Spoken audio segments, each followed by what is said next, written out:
Hey guys, it's Mr. Woodsmoke coming to you with another video. And this video is going to be on the destruction of the black race by the hands of black people.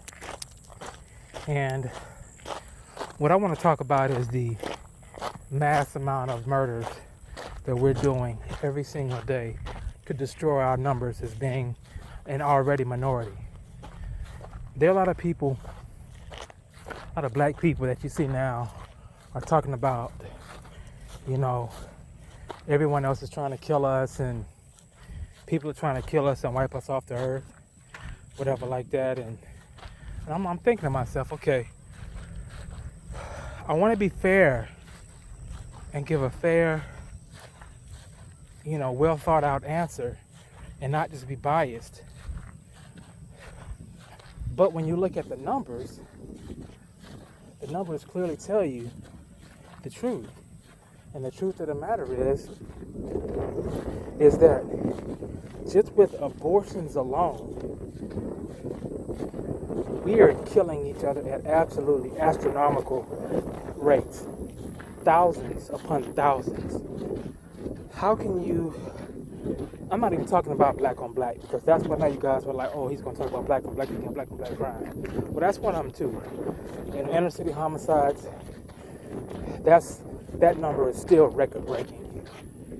But the thing of it is, it doesn't hold a candle to actual abortion of black babies, the numbers. I want to give a shout out to Alveda King.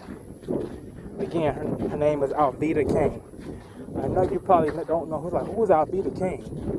I know you guys probably don't know her, haven't heard of her, but she is the granddaughter of Martin Luther King.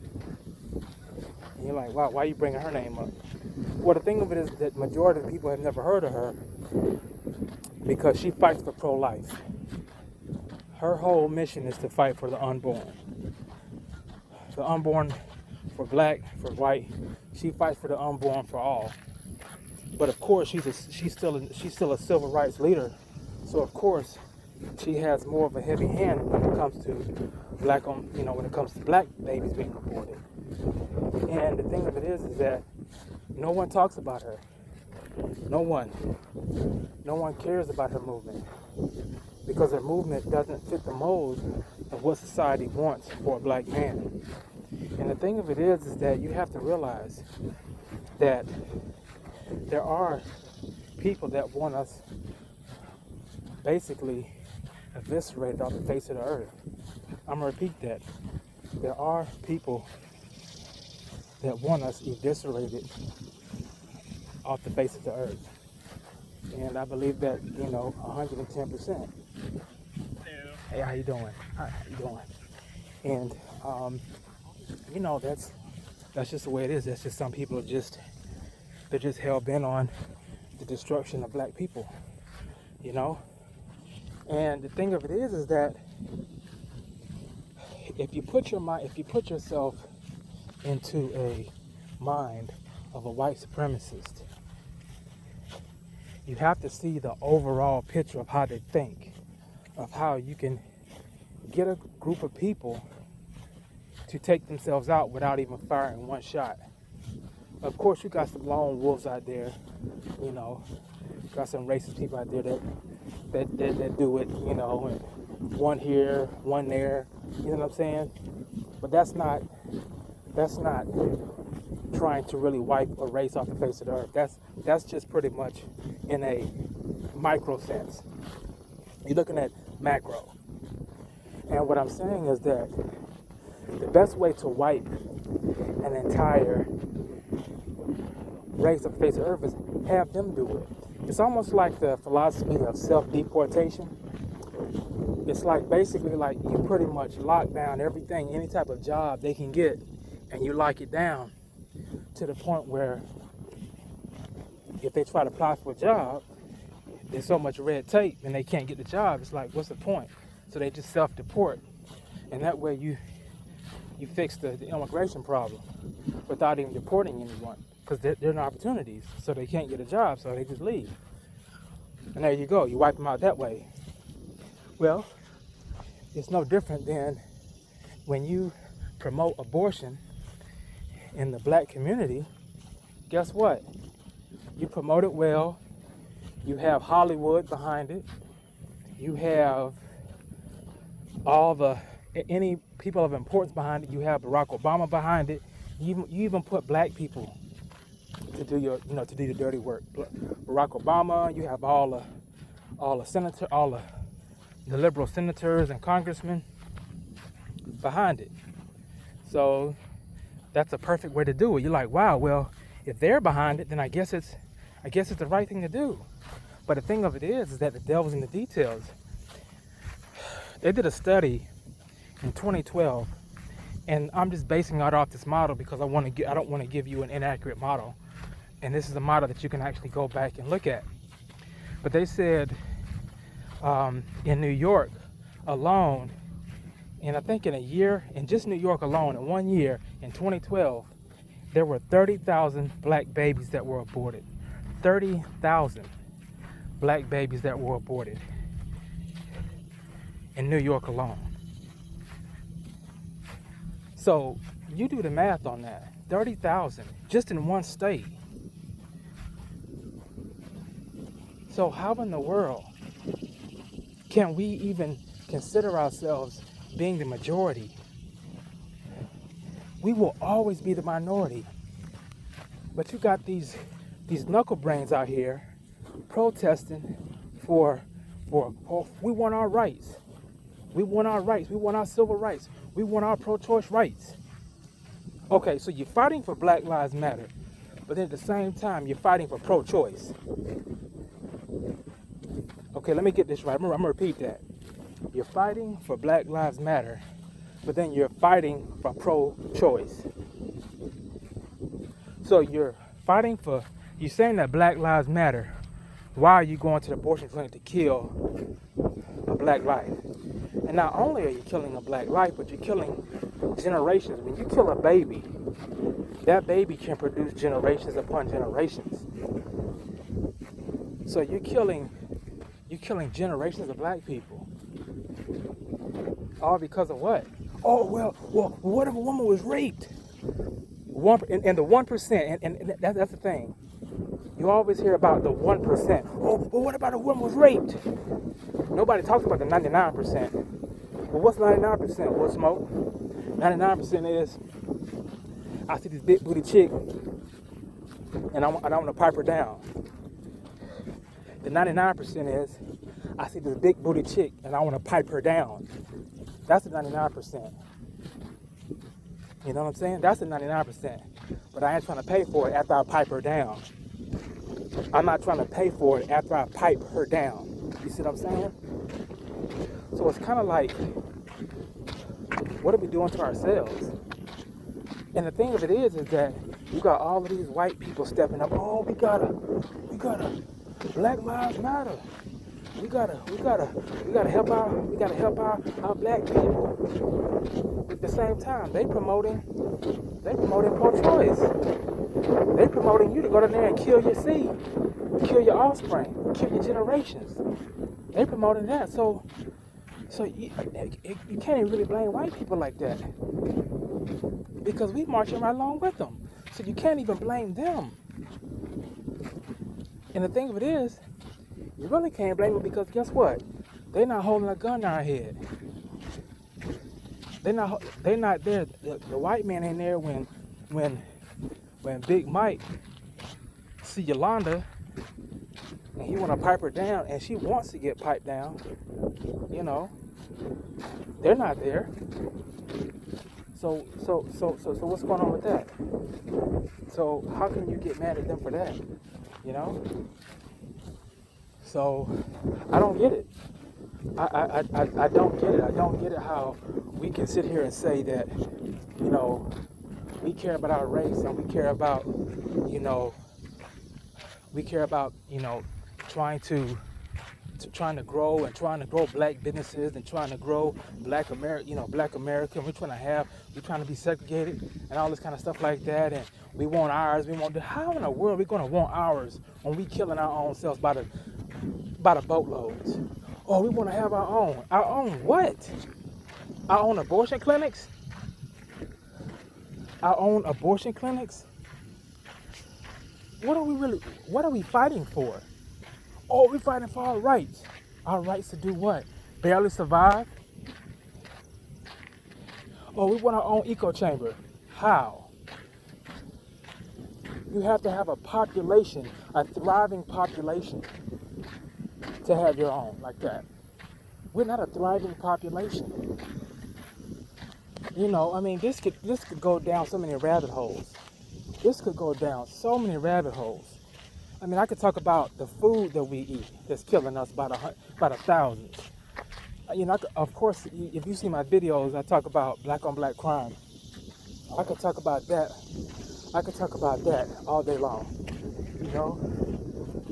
And for some reason, we don't get it. For some reason, we do not get it. But we out here marching and because we care about black people so much. But then when you go online and you see these street preachers in front of these abortion clinics killing up these black kids, you only see one person out there. One person, one little street preacher out there trying to preach against Planned Parenthood and what Planned Parenthood stood for and how racist Planned Parenthood started and the founder and all that stuff like that. And you see one little preacher out there, one little black preacher out there. You don't see none of the Black Lives Matter out there. It is so backwards with us. Our mentality is so backwards. It's so backwards. But then we have the loudest voice. We have the loudest voice. We have the loudest voice. And we ain't saying nothing. And the thing of it is, if I can see this, and I'm not some philosophical guru, if I can see this, don't you know that white people see it? And they laughing us under. They laughing at us under. They are laughing us under the table. They are laughing us under the stinking table. Because they know that, hold up, they're talking about black lives, but they killing each other by the droves. If you're a white supremacist, you're gonna be like, okay, that's cool. Black Lives Matter, yeah. Black Lives Matter, yeah. You got white supremacists talking about Black Lives Matter because they know after that meeting, they know when they look at the news at night, 30, 40, 50, 60, 70 black people just got shot up and gunned down. 12,000 black babies got aborted in the month of March. Yeah, they're like Black Lives Matter, yeah. Of course. Because they know a slogan don't mean nothing. A slogan does not mean anything. So why in the world? Why in the world? We got the loudest voice and we ain't saying nothing. You know what I'm saying? And it's I can go to another rabbit hole, but it's in the food too. It's in the food that we're eating. Look at what we are. The majority of stuff that majority of black. I'm not saying all black people, but the majority of black people. Look what kind of stuff we eat. Look what kind of stuff we put in our bodies. It's disgusting. And I'm not gonna say that I ain't never ate it because, of course, but when you know better, you do better. You know what I'm saying? When you know better, you do better. And what I mean by that is, back in the day, when I was a teenager, I would be eating at like churches and stuff like that. Church's chicken, and I wouldn't think anything of it. I thought that's just what that's just what we ate. And but after some years, I realized that. Hold up for a second. This stuff is literally clogging up my lungs. This church's chicken is literally clogging up my arteries, and is actually aging me. You know what I'm saying? And I woke up from that.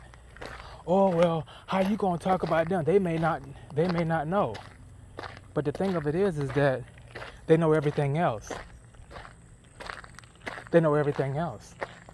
I know everything else. I chose not to know. I'm gonna repeat that.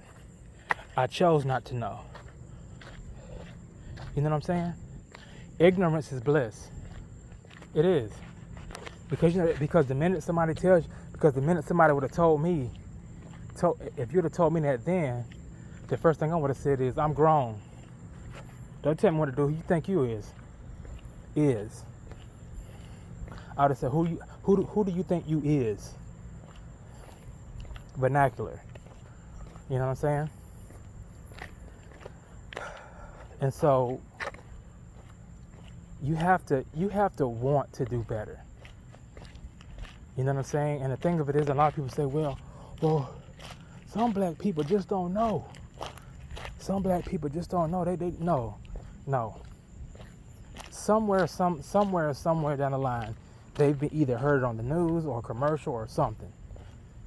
That diet is 90% of your life. They've heard that.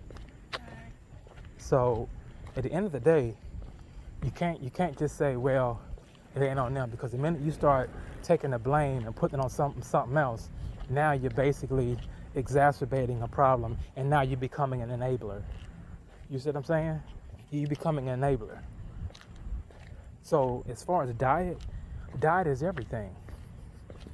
Diet is everything, and you know, if you around here eating crazy, and I'm not saying you can't go and you can't enjoy a nice meal from time to time or whatever, I'm not saying that, but I'm just saying, like, when it's your day to day and you're eating that garbage, and then you expect to perform at a high level, that's impossible.